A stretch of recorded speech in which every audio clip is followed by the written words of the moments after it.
Good morning and welcome to Sunrise Daily. I'm Ayo Makede. It's 28 degrees here in Lagos, and don't forget it's the 7th day in the month of May 2026. Welcome to the show. Good morning and welcome to Sunrise Daily. I'm Kayla Magwa. 26 degrees in the nation's capital, Ayo, and it's a cloudy morning. Looks like it's going to rain. Feels like one of those days are going to be very rainy. But don't worry, you can just tune in here and we'll keep you company all day. Now we're going to kick off the show very simply with a very important conversation. Our colleague, Chamberlain also, had an interview with the Katsina State Governor, Diko Umar Radda. And speaking at this interview that he had at the government house in Katsina, the governor is talking about how his administration is prioritizing long-term development. And he says he's doing that through education reforms, public sector transparency, and improved security. And of course, the security conversation was very heavy on this particular conversation that Chamberlain had with the Katsina State Governor. But I'm not going to give you all the details. Just sit back, relax, and listen to what the governor of Katsina State had to say. And we'll be right back. Governor of Katsina State. Your Excellency, welcome to the program. Thank you so very much for having me. Well, incidentally, this coincides with the week former president and governor of this state, Umar Yar'Adua, died. And many Nigerians actually remember him for good, being the one of the presidents, if not the only president, that reduced petrol price, now that we're going through a lot. So he leaves good memory on the path, in the mindset of Nigerians, now that they're looking for politicians who will leave their footsteps in the sands of time. But mixed feelings for you, I reckon, being from this state. Yeah, thank you very much. Indeed, late President Umar Musa Yar'Adua was not just a leader, but he was my mentor. He mentored me. I grew up with him. And he was the one who really put me into the mainstream of politics. You know, I was in a bank, and he was married to my sister. So I happened to know him closely. And he invited me to be a caretaker committee of the local government council.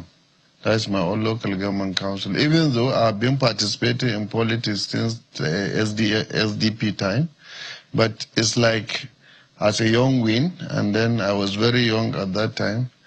But she has understood that I had a very interest in joining politics. So I was in a bank, he invited me.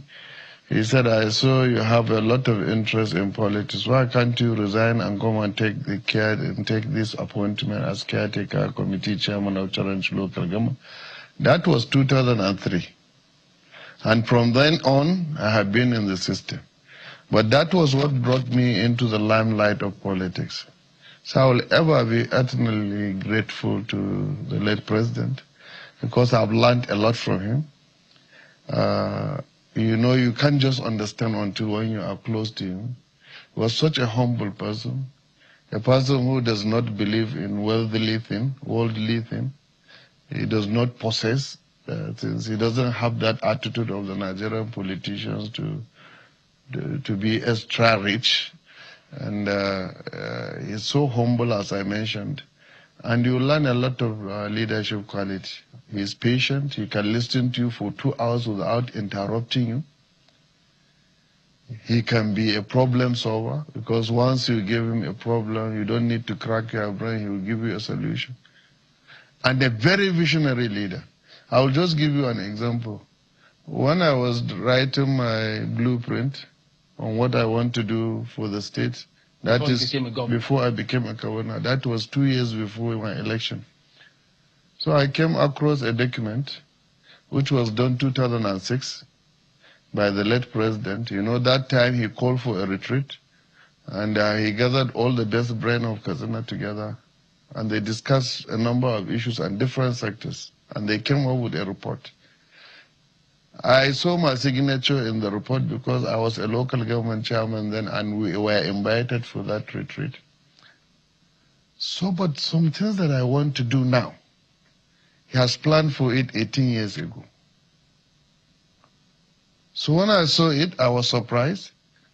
It's because the successive governors were unable to implement fully what he has designed for the state. If they had some things, we could not have been doing them now. So he's such a visionary person, a person who has a love for the state and the love for the country. So when he became the president of Nigeria, I said, yes, the time has come for Nigeria to be in the right trajectory. But unfortunately, he didn't last long. And I think that was what God wants the country, because I believe that if he had stayed for 8 years as the president of this country, we would not have been in the situation we are today. I know a lot of things could have changed. Yeah, and that's why when Nigerians remember that, some of them will ask, okay, he was from Katsina. So who's governor of Katsina? What is he doing in Katsina? Do we have such characters? Do we have such personality? And then today we saw the launch of smart schools. First, they are smart schools. Then they're free. Then they are for those who are smart, young children who don't have money to pay. We understand you're gathering them. So trying to wrap our heads around, okay, what informed that decision? Why did you decide to do that? I said it. When I was in the university in 1992, almost 34 years ago, Abi, if I'm right. So we were in a mix of students from Kano.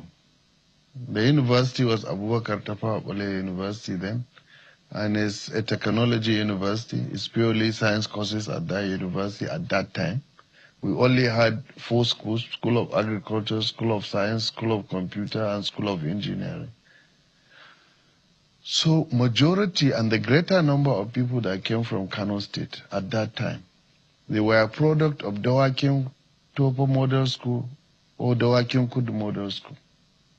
Then I was asking, what happened? They said that they were invented by the late administration of Audu Bako. He was a military administrator. And then it was developed more when Abubakar Rimi was the governor.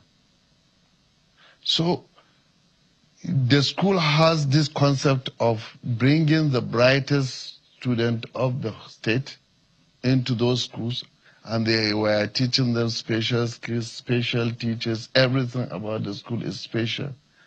And it was that school that groomed those crop of people who were excelling in all ramifications at the schools. When we were in ATBU, most of the students that are best are from those schools, are the product of those schools. Then it starts running in my mind, why can't we have this kind of schools in my state? There are a number of brilliant children you will see in the street at the rural area. Because I happen to come from a rural area. You will see a very smart student, but because his father cannot afford to take him to secondary school, he will end up only with primary school certificate. But the children of the elite have opportunity to go to any of the schools they want to go. So I said, whenever God's opportunity me to be in a position of leadership in my state, I will make sure that I establish those schools. I will make sure that the schools will be merit-based. I will make sure that there are children from the rural area. I will make sure that they were the best in those rural areas. And then there will be competition in getting admission into the school. And that was exactly what I did. And that has been my dream.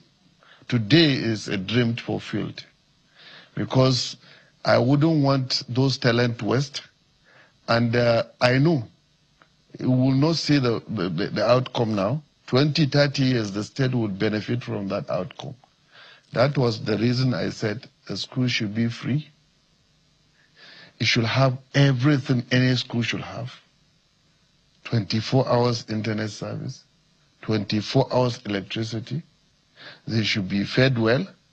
They should have the best teachers.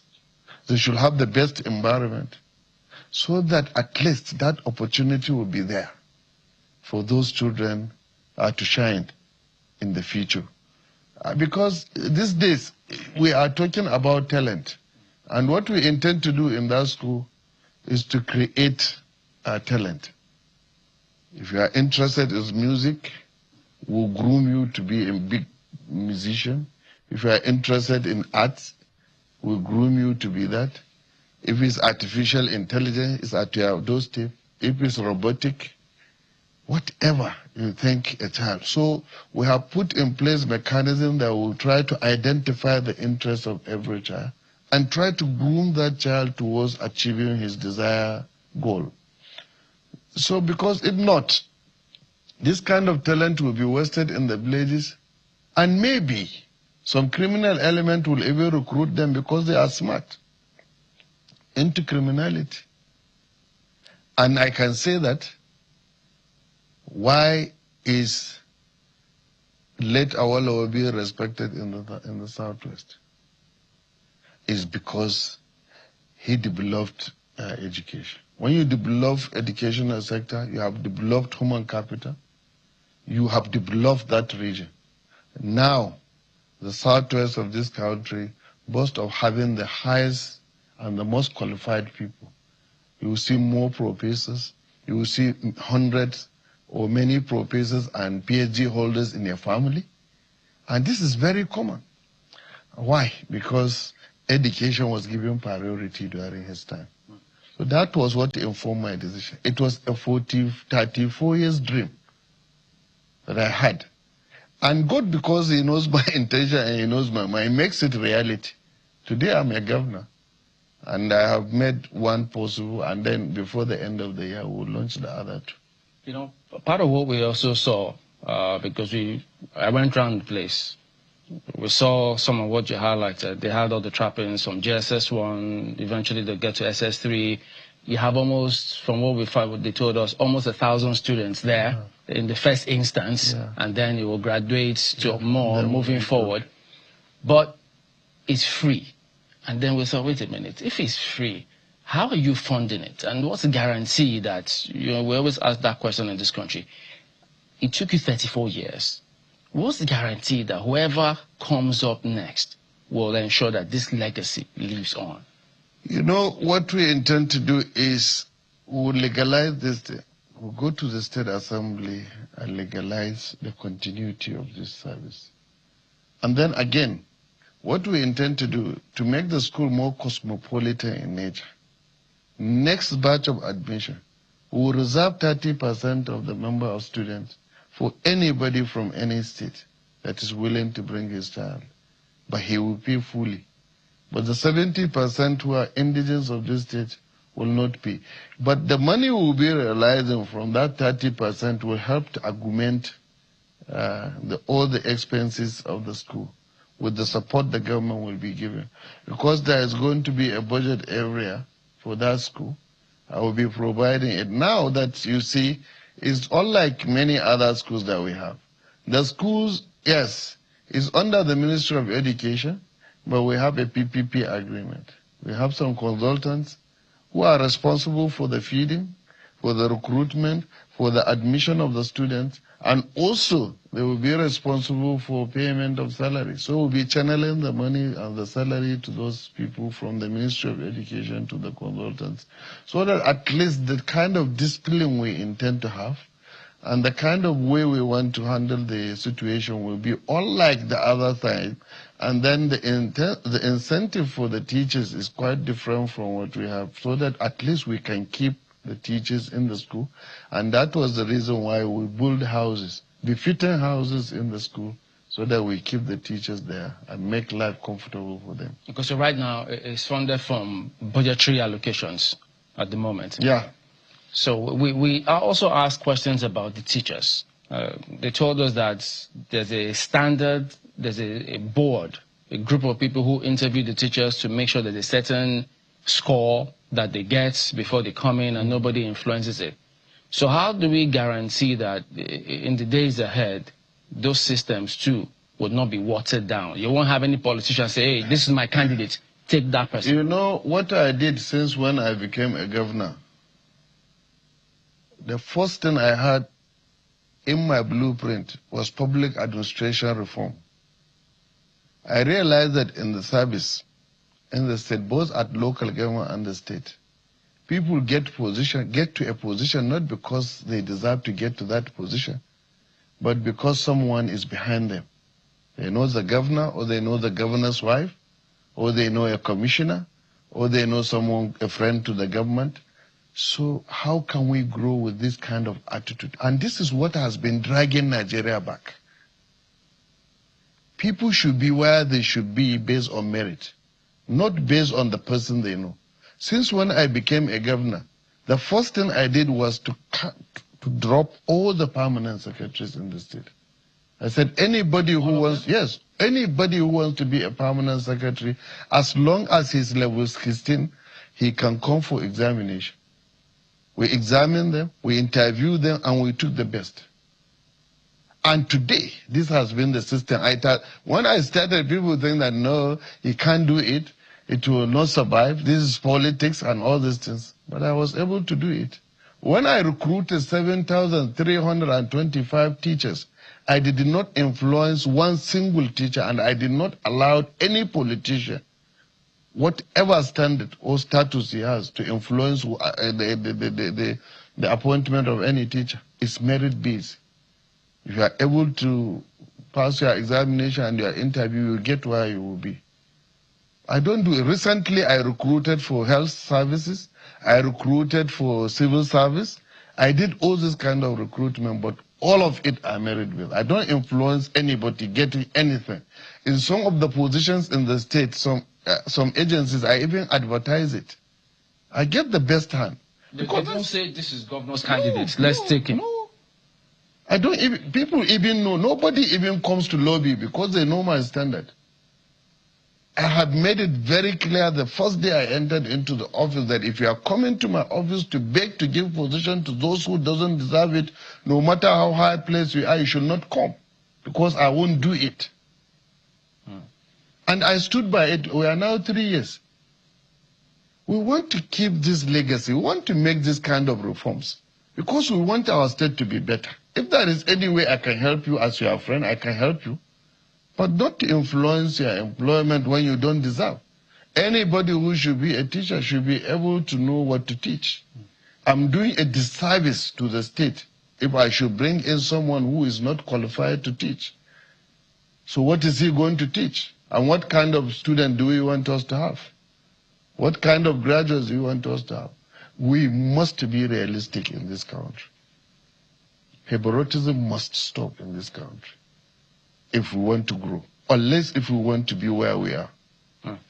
I'll still come back and follow up on that one, but let me talk about this next item, because when we saw the schools, I also saw that you're doing something about information communication technology.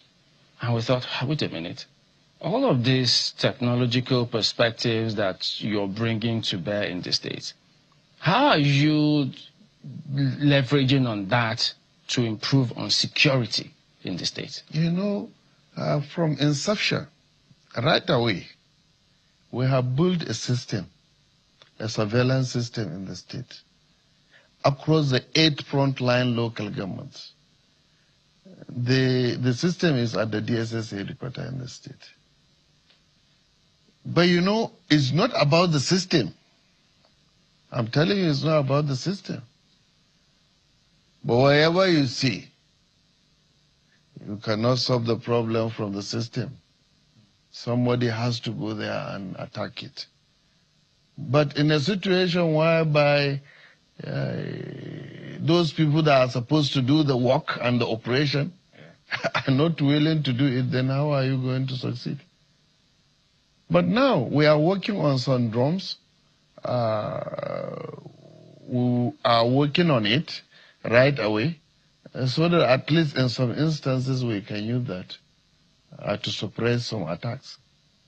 But thank God, these issues are unlike before. When I took over this state, there are about 24 local governments under siege. But now, most of the challenges we are witnessing today is within 2 local governments.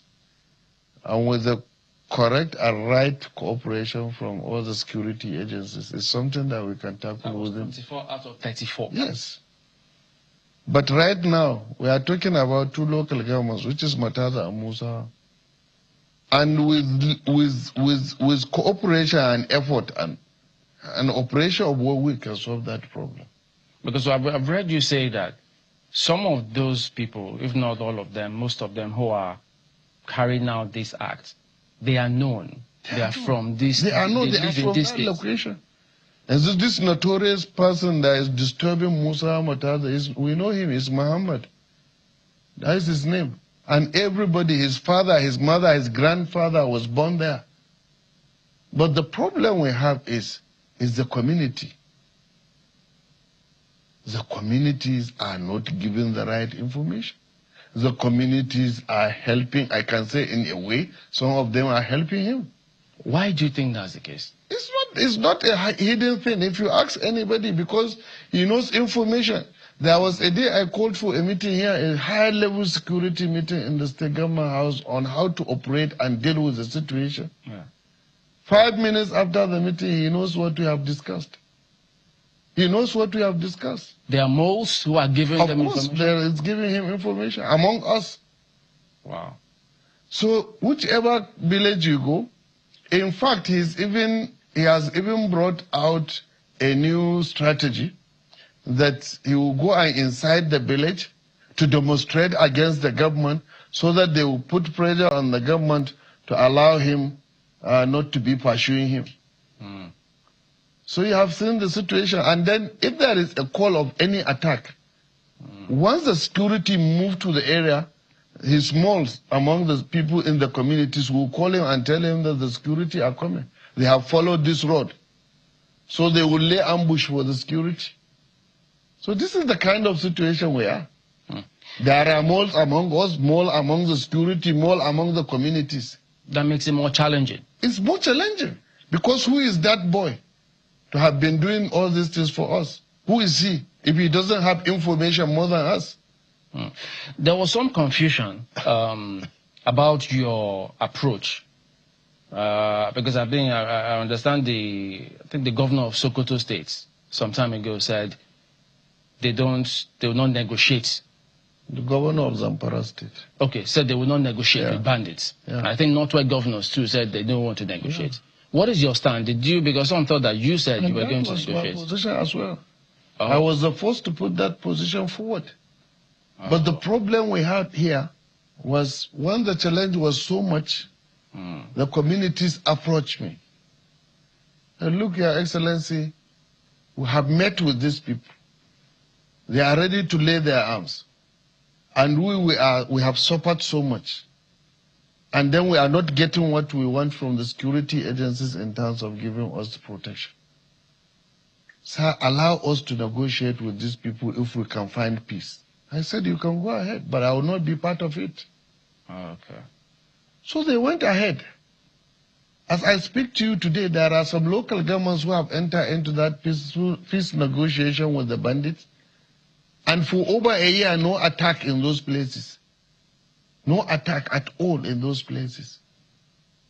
When you see anything, are people that came from other places, not from that location. So we had peace in most of the major local governments that these things are perpetuating. I allowed them because that is what they want. And I'm here as a governor based on their wish. They have given me mandate. Who am I to say I don't like what they want to do? So as long as it will give us the result we need. Who wants to fight? Our need is to have peace. It's not our intention to fight and to kill. But that was not my position. But it's the position of the community. And the community have spoken. They said they want it. I said they can go ahead and do it as long as it will give you what you want. And majority of these communities that entered into this negotiation, they have gotten what they want. They have peace in their place. They can go to their farms. They can move around. So, it's just a matter of, but me, as a governor, I will not call any bandit and ask him, lay your arms or negotiate. But I have said it clear. If bandit approach me, that they need peace, I will give them peace and I will sit down with them and I will negotiate. But at the point of advantage, not at the point of disadvantage. What if they want to, okay, you said at the point of advantage, because that's going to be tricky. Some people will say, wait a minute. What if one of them is watching and they say, okay, I've just committed this crime. Let me approach the governor he will pardon me. Well, I will be willing, because if it's genuine. Because there are some of them who have repented, and up to now. Does it work? Is there any such thing as repented? Yes, it's working. It's working. There are even some of them that are helping us to fight some of their colleagues that have not repented. Because, look, all of them are tired of this thing. They have been in the bush for some years. They want to have a fresh breath. They want to be in the market. They want to be everywhere. They want to enjoy what they have. But I'm telling you, when those negotiations took place in some of the communities, some of them, when they came out, they said that for 2 years they have not been in any of the towns. For 2 years they have been suffering. For 2 years they have not eaten good food. It's a two-way thing. Even themselves, they are not enjoying this thing because some of them are tired of it. And some are genuine, but some of them are criminals. They can't repent. No, but it's a win-win situation. You know, it's dicey. And since God created this world, He has created it, and crime was part of it. Since the time of Adam up to today. Well, you may mean well for that, but what will you tell perhaps people or families who will say, but wait a minute, if any of their members have been kidnapped or killed by bandits, and then they hear you say, okay, if they approach me, if they've been helping, we'll listen to them. What will you tell those who say, don't listen to them at all? But unless you go to those communities, how I wish you would have time to go and see them and ask those people. It's not me. It's those people that were affected by the banditry that requested for it. Despite all what has happened to them, they need peace. Because it's a two-way thing. Even the bandits, some of their relatives and some of their men were being killed. So it's not a one-way situation. It's all the two ways, and then it's also about the people.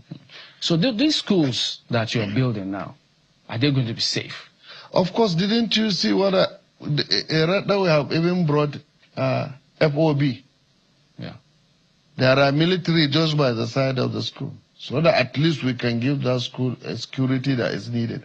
And today the Minister of Education has just launched Save the School policy. Because, you know, there was that in the country, so we domesticated it in Nigeria and also in the state. And it was launched today. So, you know, these things are very difficult situations. You are fighting whom you don't know. You have moles within you. You have moles in the community. Because there is no way a bandit can enter any community without an insider. It's impossible. It's impossible. In fact, sometimes they will call you and tell you the kind of clothes we are wearing today.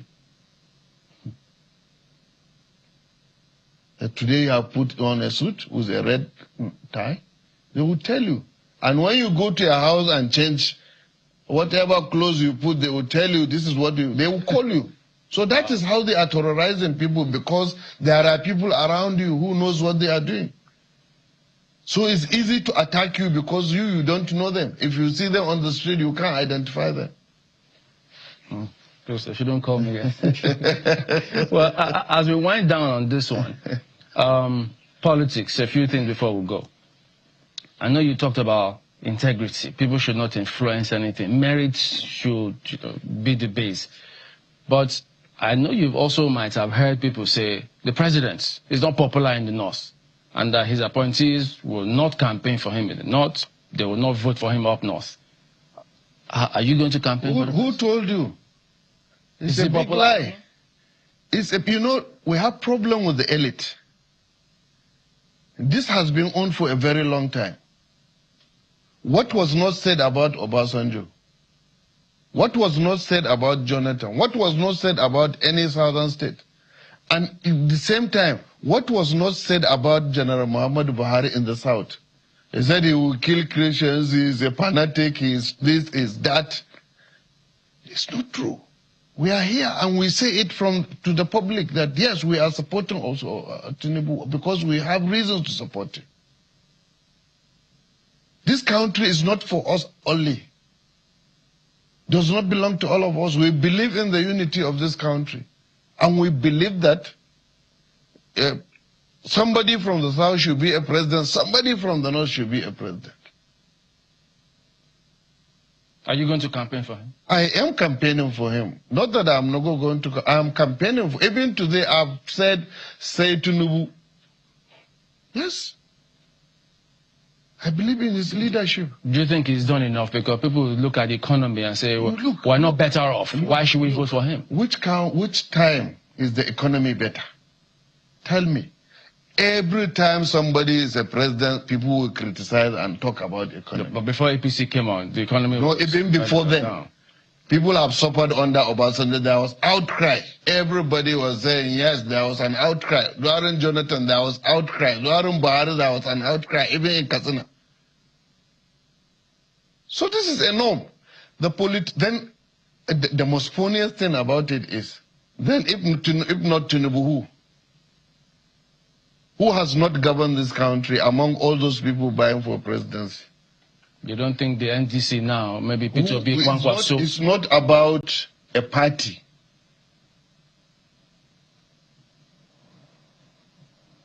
It's just like a bottle of Coca-Cola.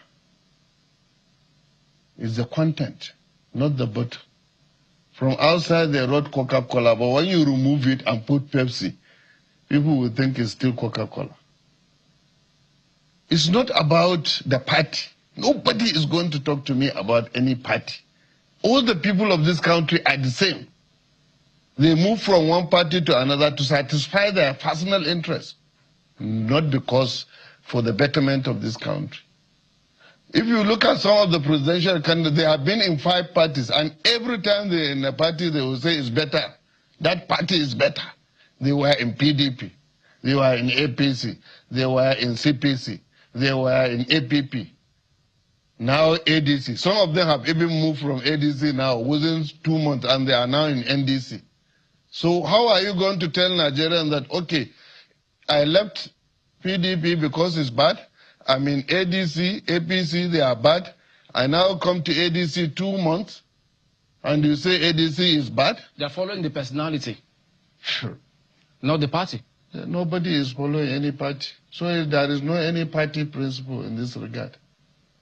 It's about interest. It's about your personal interest. When you lost out, you go and form another party so that you take over power. That's all. But all Nigerian politicians, we know them, we know their antecedents, we know what they did, we know their records. But nobody is talking about that. We are just talking about ADC, NDC, APC. Are they not the same people rotating themselves shamelessly? Well, unfortunately, we have to go. We're out of time, but we wish that we could continue. But thank you for talking to us. Yes, thank you very much. My pleasure.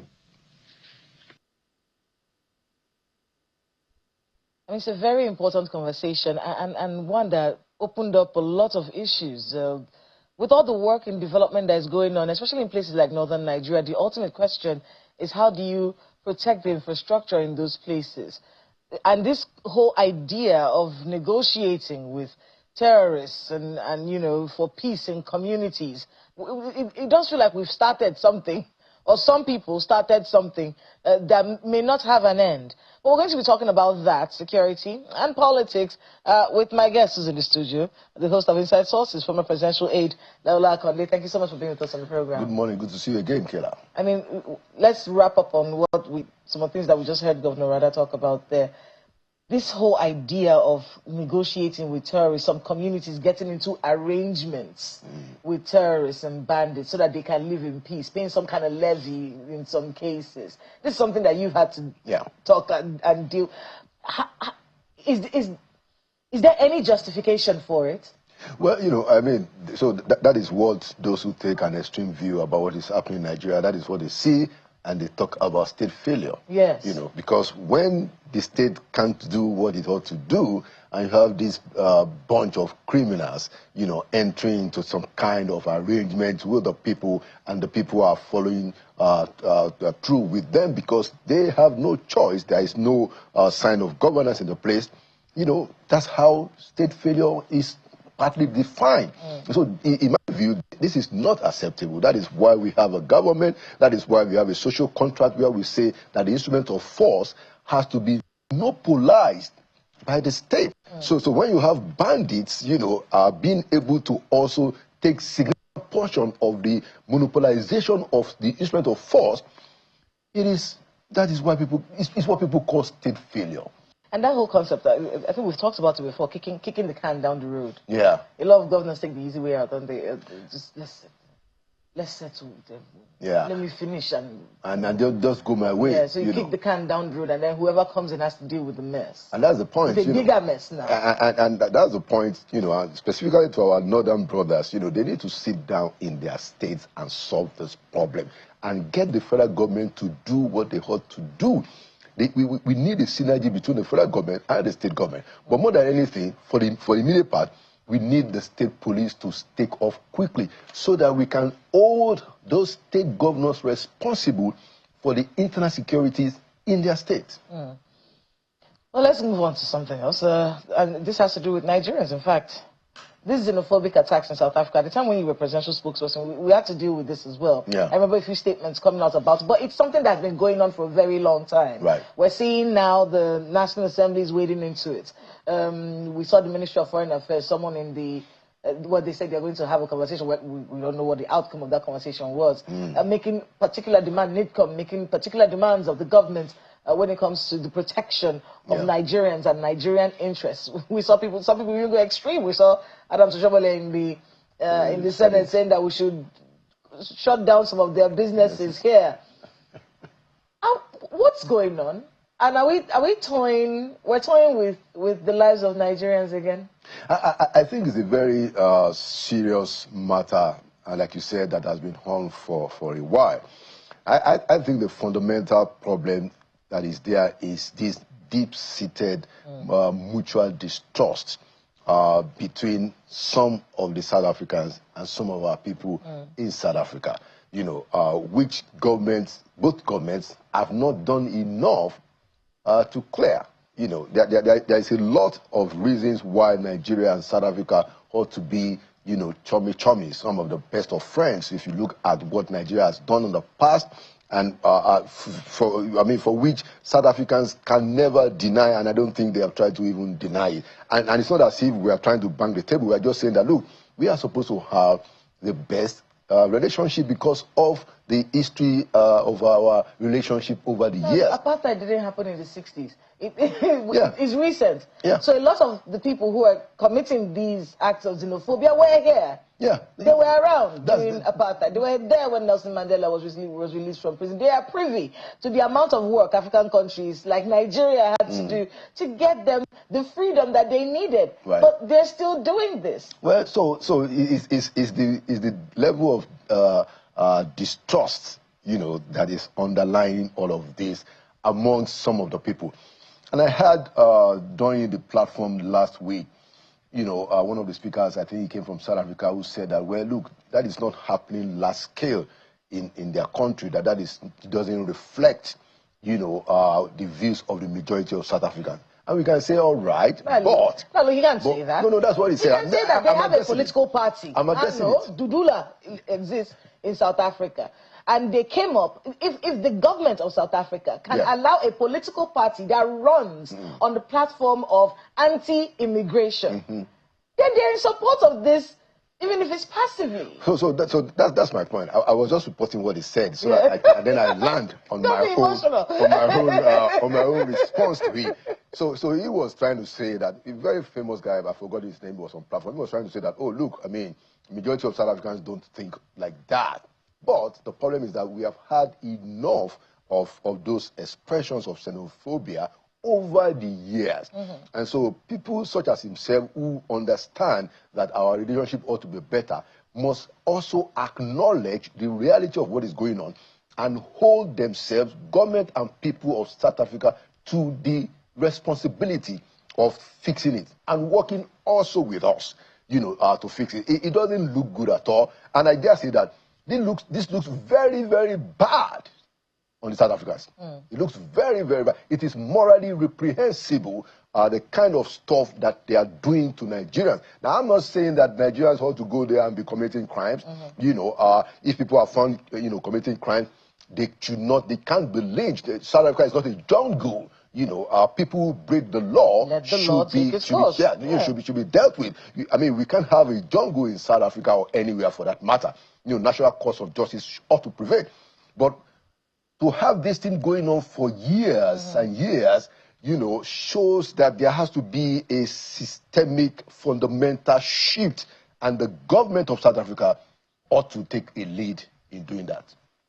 Should we well, Adam Strommer said we should nationalize DSTV and No. Well, I think Senator Shomile just has some of his unionist bent. You know, it is upsetting. But those businesses, if you're a unionist, it would upset you. Those businesses are hired Nigerians. Nigerians are the most, you know, we have the largest number, you know, even among the top executives today. So that's not the solution to the problem. What kind of solution? Because I think our foreign policy is still that Africa is at the center of our foreign policy. Yeah, it has to be. Yeah. Many people have been calling for us to become a little bit more populist. Can we make Nigeria the most important part of our foreign policy? Just like America. Can we make Nigerian interest the center? Make Nigeria great again. Yes, let's make Nigeria great again. You know, many people have been calling for that. But yes, till now, Africa is still the centerpiece of our foreign policy. What kind of solution, what kind of measure should this administration, the President Bola Ahmed Tinubu administration, take that would send a message strong enough for this not to happen again? Because it keeps happening. Yeah, I think both the South African government and the Nigerian government needs to have some, and I'm not sure whether it still exists, in some kind of joint commission, you know, that we enable both of them to talk about what is happening, you know, and develop some kind of systemic response. Not a knee-jerk response. Our lawmakers are going there. A systemic response that, look, how do we rebuild the understanding? How do we rebuild the trust? How do we take that to the grassroots, you know, with the South African people? And then if there are issues that they have against Nigerians in South Africa, how do we ensure that those issues are treated properly, you know, under the rule of law in that country to which we are the resident? With every xenophobic situation, we set up a committee. We come up with some kind of arrangement with the South African government. The last one was on an exchange program. We decided that we're going to send some Nigerian students. I remember this. We said we're going to send some Nigerian students. Then we're going to do some kind of exchange thing with them. Nothing. No, I think it's deeper. The problem is deeper than that. It's deeper than that. Yeah. Our lawmakers now saying they're going to go over there. Well, you know, I mean... Another committee. It depends on what they are discussing and what the outcome is going to be. I think we must have a whole society approach from both countries. All society, government and people. There must be deep conversations, especially in South Africa. You know, with those people. These people, they are not faceless. Those people that are causing this violence against Nigerians and other black people, they are not faceless people. They come from a place, they represent a view in that country. That view has been alive for over a decade. Because our conversation seems to be with those who understand what we are saying. So we need to go to the people. You know, and that's who why actually we have, feel this angst towards us. That's why we have a diplomatic relationship with South Africa. You know, so there has to be a very deep conversation that will lead to the development of ideas around how we can face this, you know, on an ongoing basis. Some kind of a program that will be all society, you know. And I mean, that we have to come out of serious conversation that goes to the depth of this issue. All right, we'll head to politics. Of course, Peter is taking a beating right now. Yeah. The way you said it loudly, you said, yeah. He's taking a beating right now. Expected, shocked? How you feeling about this? Well, see, so the main problem with Peter Obi, to be fair, is two-pronged. Now, so Peter Obi does not have the political capacity as a person. He doesn't have I think the better word is political sagacity as a person. And he has not managed to develop some kind of a system, some kind of a structural setup around his politics, in the way that Bola Ahmed Tinubu managed to do way back in 2003. And this is what Peter Obi lacks. And that is why he's jumping from pillar to post, because he doesn't have that depth of political understanding. Now, what he does have is that he has connection with the people. People see Peter Obi as the new face in this country, for whatever it is worth. I think both APC and PDP ensured the emergence of somebody like Peter Obi, because in 2023, people saw that the other parties were just presenting the same old. Peter Obi represented a new face, okay? And that was why you saw what happened with the LP. But Peter Obi lacks the political sagacity to build on that, to turn that into an ongoing political clout. I think we should get Ayo in here, because yesterday Ayo had a conversation with the obedience. Ayo, take it away. Well, I think we should just leave the obedience to be obedient, or otherwise, unless, Mr. Akande, you have something to say about them, because the position of the obedient movement is that they will follow Mr. Peter Obi to any length.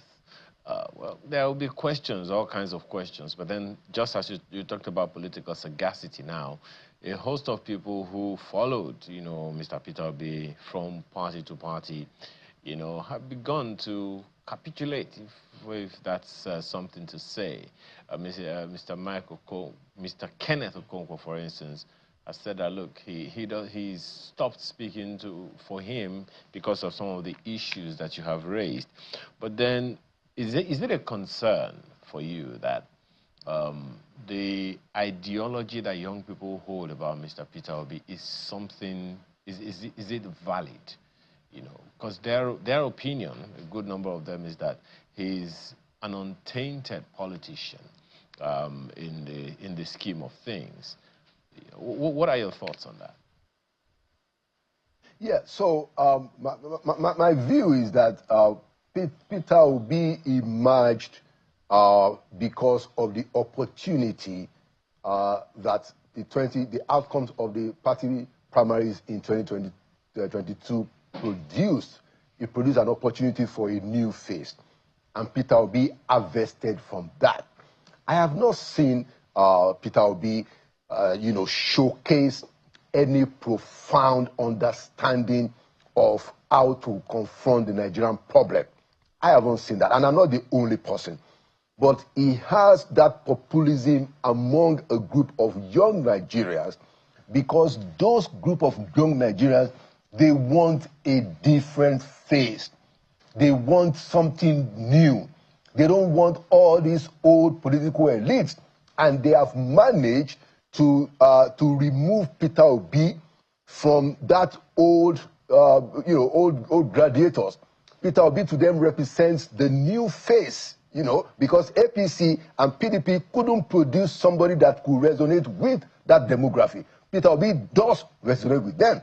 But I don't think that Peter Obi has organized himself properly. He hasn't organized, even in terms of alternative to government policies. Peter Obi has not been able, since 2023, to articulate what he would do significantly different from what President Bola Ahmed Tinubu is doing in terms of his economic policies. Short of him just showing face all over the place, but, riding on that populism, he has not gone deeper. Now, if he knew what to do, he should have stayed in PDP, where people like Dati Ahmed says that, look, let's stay here, let's solve this problem. Where you have people like Governor Oti says, I'm staying here. He should have stayed there, build that party, take the necessary sacrifices that may be required. But once he jumped off the ship of LP, it was clear that he will continue to jump and jump and jump. And, that just shows a lack of political organization. Look, presidential leadership requires a far more sophisticated and profound political organization than Peter Obi has been able to show us he has capacity to. He lacks the capacity totally. But those guys, they see him as the new face. That is the dilemma of Nigeria's politics today. And I like the way you have put it, because I remember, and you would as well, that in the build-up to the Third Republic, the government of the day, the Babangida government, said, look, away with all old politicians. The Second Republic politicians, the First Republic politicians, because you remember that it was the First Republic politicians that came back in the Second Republic. But the government of the day, in the build-up to the Third Republic, and this was, I think, in the late 80s, early 90s, said, you know what? We don't want these old brigade anymore. We want them to want a new set of people. That's what produced the likes of MKO Abiola, Atiku Abubakar. Even the president, the current president, said it was because of that he also came into politics. Now, this is how many years now? Quite a length of time. So one wonders, if we're going to go that route again, how? I mean, because clearly the young Nigerians have lost confidence in the current crop of politicians. So if we are going to go through that route again, the military could do it with a pen. I'm not sure. Is it going to be the same this time around? What are your thoughts on that? Thank you so much, Ayo. That's a very profound question that you've asked, and it speaks to the dilemma of our political situation, the polity of which I mentioned. So what I think is going to happen is that in 2027, if you have a three-way election, you know, the APC with Bola Tinubu on one hand, Peter Obi manages to get a ticket, and he's now, you know, he has a politician of the stature of Kwakwanso as his running mate, and then Alhaji Atiku Abubakar, you know, manages to also have his own stand, you know, possibly with a strong southern candidate behind him. We're going to have a three-way race, and I don't see how that can help the opposition if they want to take out Bola Tinubu. So it will seem to me that no matter how rough or tight it may be, Bola Tinubu will prevail. So I am thinking that, look, give it to Bola Tinubu all the way to 2031, and then after that, we have an opportunity in this country, you know, once Yar'Adua has done his bit, to reshape our politics. And we need to start now, along the sides of the desires of those young people following behind Peter Obi, you know, and people like him and other younger elements have to build. They have to build around political ideology, some kind of political ideology that connects with the desires of the people. And that has to be done around the political party that people will be willing to spend their time and resources and endure. What Obi has lacked is endurance. Obi does not have endurance. You need to have endurance. I mean, look, whatever we say about Bola Ahmed Tinubu, the man endured. I saw him when Buhari was in government. A lot of the times, the man was marginalized. That's the truth. Several times he was marginalized. But he sat down there. He waited for his time. He kept oiling his structure. He knew his own people. That is what people like Peter Obi has to understand. And in planning for post-2031, that is what the young people has to do. Let us find a platform. Let us build it around some kind of ideology that resonates with the people. And let's build that platform. Let us endure whatever it is that has to be endured. I mean, it's a long one. And everyone keeps, I keep hearing people say the same thing over and over. If I'm looking at our social media, there's some kind of war going on between. But the other side of the conversation around P2B is the fact that, look, our politics is very money-driven. Very money-driven. He may not be the kind of person who wants to do that. And the realization that no matter what happens, we have to do money politics, I'm just not going to be a part of that. Could be the reason why he just doesn't want to be, you know. So the resilience can work if you have a war chest. If you don't have one, how are you going to be resilient? Well, as we wrap up. The good thing in our history, Kayla, is that we used to have a system in this country where the parties had the money to do their work. You know, Second Republic, UPN, for instance. There are people who we are paying their... So there's a way to get money legitimately. That's my point. We're totally out of time. Mr. Laulu Akande, host of Inside Sources. I won't tell you what we call it here. I'm former presidential aide. Thank you so much for being with us on the program. Thank you so much, Kayla. That's Sunrise Daily this morning. Hey, have a great rest of your day. I'm Kayla Megwa. See you soon. And I'm Ayo Makide. Business Morning is on the hour. Enjoy the rest of your day.